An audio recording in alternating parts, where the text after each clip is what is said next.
Hey everybody, I'm Daru. Today we are installing a custom range hood. This is gonna look absolutely amazing and it's a great project for a DIYer.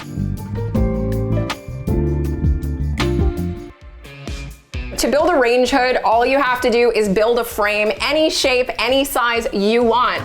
Just make sure it's at the height that your fan manufacturer wants you to do. So what I like to do is start off by boarding in the sides here. And I'm using 1/2-inch drywall. I'm just gonna slide this in between my cabinet here. And I'm looking for this to be flush with the frame.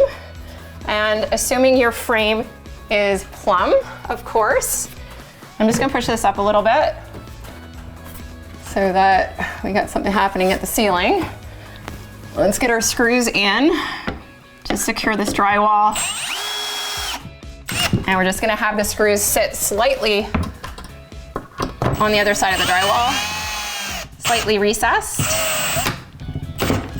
There we go. You want to check that with a level or even a board as you go. Make sure your corners will be nicely lined up with your frame. I'll get a couple extra screws on there.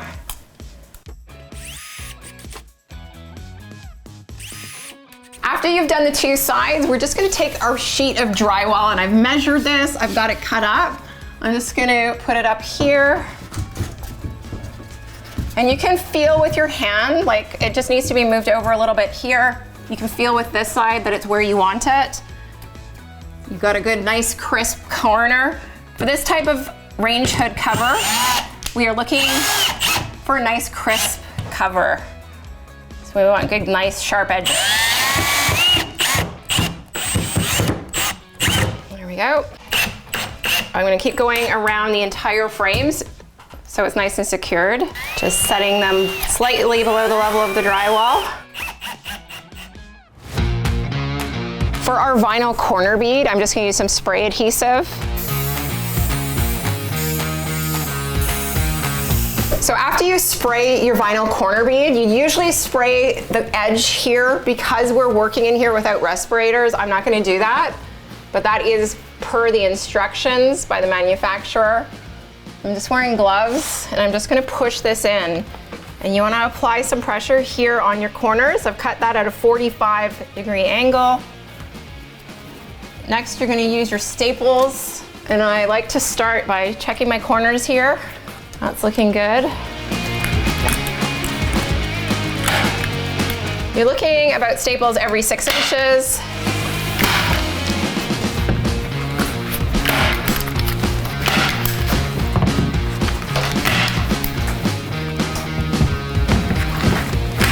And then at the top, make sure you like how that looks. So for the top of our hood, I'm using paper tape. This is drywall tape, and you can just measure it out at the top of your ceiling like this and tear it. And it creases. There's a built-in seam here, a line. You just follow that, and that is gonna give you a beautiful, crisp edge to take up to your ceiling. For my mud, I'm using an all-purpose soupy joint compound. I've just added a little water in that because it's paper. I want that paper to bond to the drywall, and we just are creating a nice little skim. You can go over like this with your drywall mud, and we're looking for just a light coat here. So this is a little thick. I can just remove some. You can go along like this with your knife to smooth it out. You do that where the hood is, and you do the same at the ceiling.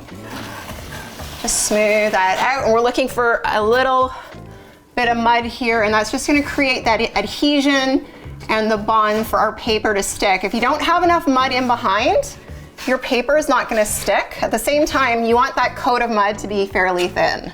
Okay, after you've mud it, we're just gonna take our tape that we have cut, and we're gonna take it up to the top here.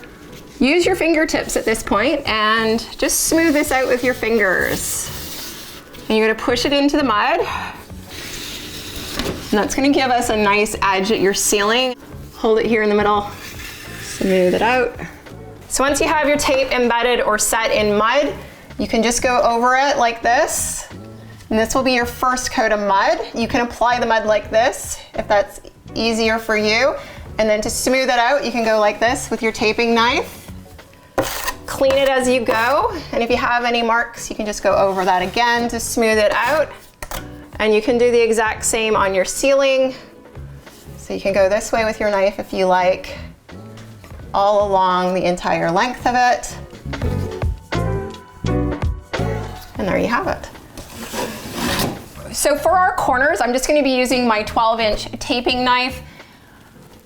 I'm just gonna fill up those mud legs like that by pushing in with your taping knife. And if you need more mud, go for it, scoop it on there. Apply some pressure. If you have any lines or ridges, that's okay. You just clean your knife, lightly press and smooth that out. We're just trying to fill this for our first coat.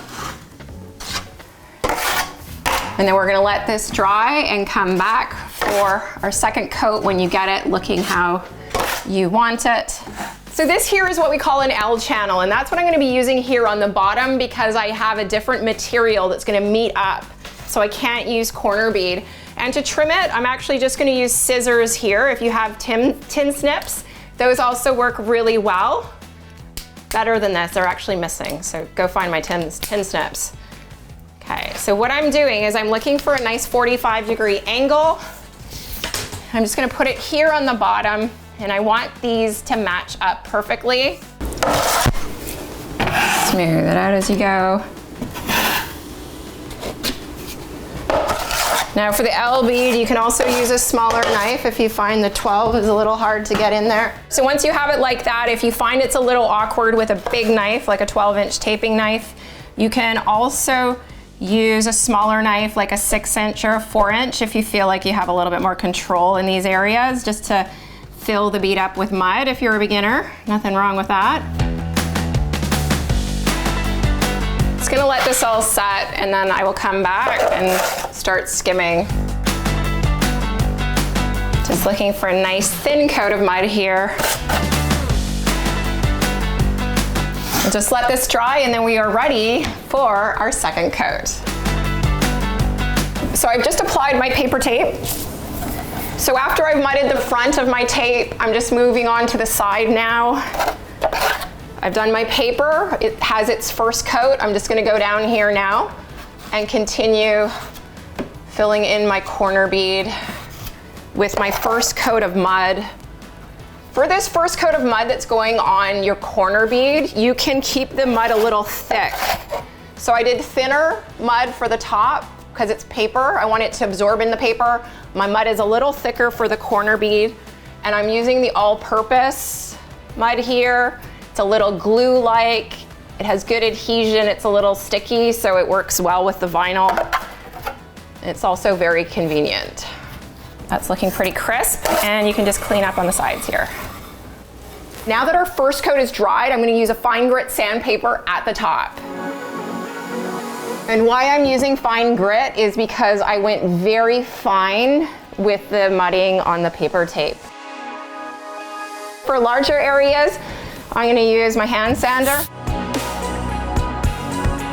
I'm just gonna remove a little bit of the drywall here because the corner bead is really where I'm gonna need to feather and smooth that out with my second coat. So I don't wanna take off too much right here. Get the dust out of there. You want this fresh and crisp. Okay, so for our second coat, I'm gonna start at the top. And I'm going thin here at the ceiling because this really has to disappear within my existing ceiling. So I'm going very light with the coverage here. So that's just feathering it out. So that line's gonna disappear. After you've done the corner beads, I'm gonna move on to just giving it a nice light second coat as far as you can reach and smoothing it out as you go.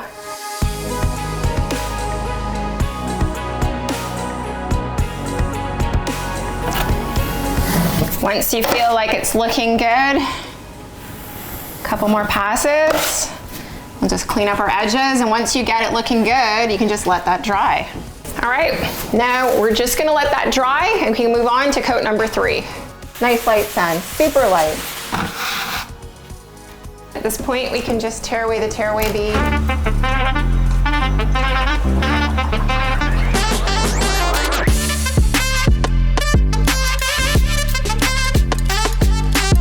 if you guys have a bathroom fan that sounds like a lawnmower, you can upgrade to an ultra quiet one. It's a great DIY tutorial right here. I'm Daru. Thanks so much for watching.